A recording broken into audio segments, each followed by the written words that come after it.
Hello friends, Namaskar and welcome all of you to my channel. Today let's discuss about the India-China War 1962. And before that you need to understand the British Raj, then independence of India and what may be the reason for dispute, India and China dispute, what happened in 1962 and what the your learning opportunity to the Indian government, or you can say that Indian army. That is the basic crux of today's discussion, friends. Now based on this background, let's move to the a British Raj, or you can say that British India, which also called as a crown rule, lasting from the 1858 to 1947, was divided the India into two independent dominions like India and Pakistan. And Indo-Pakistan War, even I already created content on this area, Indo-Pakistan War, which basically divided Pakistan into two. One is East Pakistan as a Bangladesh, and West Pakistan is just today's Pakistan. We see that. And at the time, in 1971, at the time, the Indira Gandhi was the Prime Minister of India, and the Kargil War, 1999. At the time, Atal Bihari Vajpayee was the Prime Minister, but that is not our concern of today's discussion. Today, I will be discussing about the just India and China war. In independent India, 1947, 15 August, and Aksai-Chin border dispute remain unresolved since 1947. Actually, that border dispute even during the British Raj also, that border dispute was there.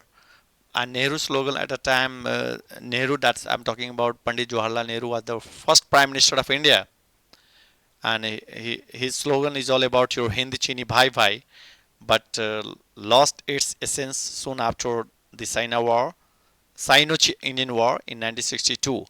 And that's Mao Zedong was the Chinese communist leader and the founder of the People's Republic of China, October 1st, 1949. Pandit Jawaharlal Nehru tried to establish a good diplomatic relations with China in April 1950. Despite that, the China invaded and annexed Tibet in 1950. And even India accepted the Chinese rule in Tibet under the principle of Panchashil, that is called as a Sino-Indian agreement in April 20th, 1954. China showed the northeast frontier agencies and Aksai-Chin under the Chinese territory in the map in September 1959. That is the one of the region of dispute between the India and China. And the next one is that even Dalai Lama escaped from the Lhasa in 1959 when the city was retaken by the Chinese forces. Yeah, captured by the Chinese forces, you can say that. And Dalai Lama sent a letter to Nehruji, and the Nehruji provided the accommodations to him. I'm talking about that Nehru was the Prime Minister of India at the time, and which was not liked by the Mao Zedong here. And the Nehru even tried to meet with the Foreign Minister in 1960, but the Sino-Indian border dispute remained unresolved. Now let's talk about the India-China war again. In some of the we see that historical facts. China, without warning, attacked India on October 20, 1962, which was not anticipated by the India. And even the Indian soldiers were not well prepared for the war with India, because preparedness in the war is very important. Before attacking, soldier must have a preparedness for the war, and Chinese People's Liberation Army (PLA) attacked India troops from the two fronts, and about that is amazing. That is the about 20,000 Indian soldiers just fought against the 80,000 Chinese soldiers with courage and the confidence, and that is really uh, uh, I really appreciate the confidence and the courage of the Indian Army even at a time.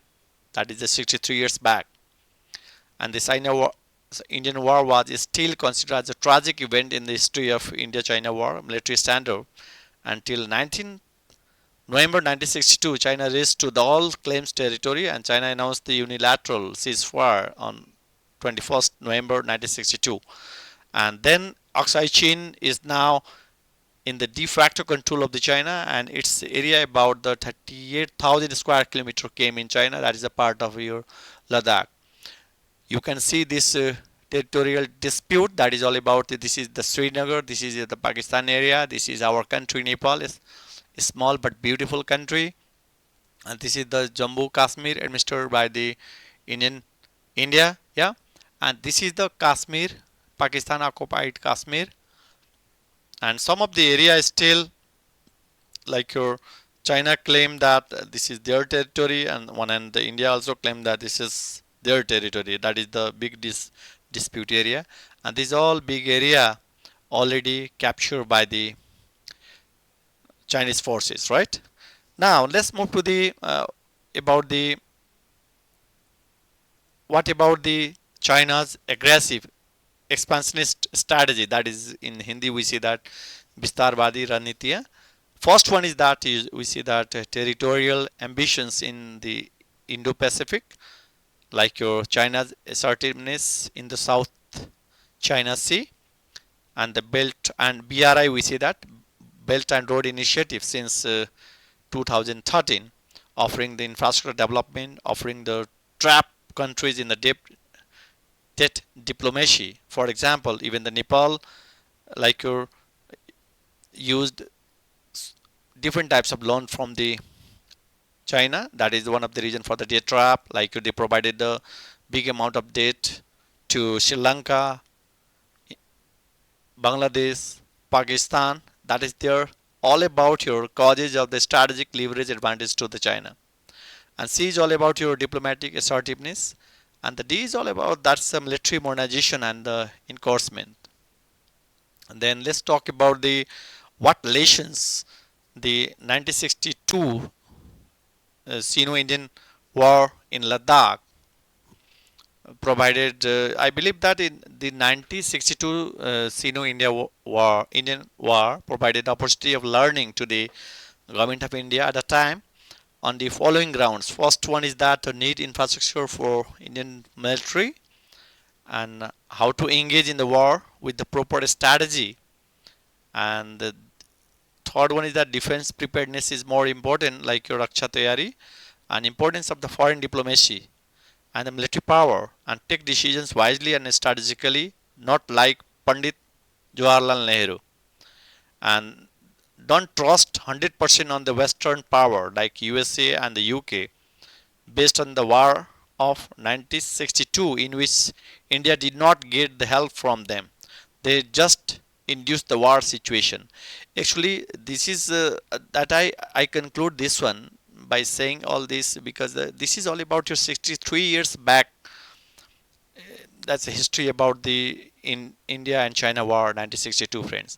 But today's India condition is very good as compared to other neighboring countries, or you can say that in emerging economy, the India is also doing good in terms of your foreign diplomacy. You see that in terms of your big investment in the infrastructures of the Indian military, including the different types of your training provided to the Indian Army, right? Okay, friends, I believe that whatever I discussed today, it would provide you the best opportunity, and you also convinced with my argument too. What I discussed in the that's relations that India learned from this war. If you really like this content, please like, subscribe, and also share my channel. That is the Finance Guru, Pawan Kumar Jha. Thank you all of you for watching this video. Please take care, all of you. Thank you.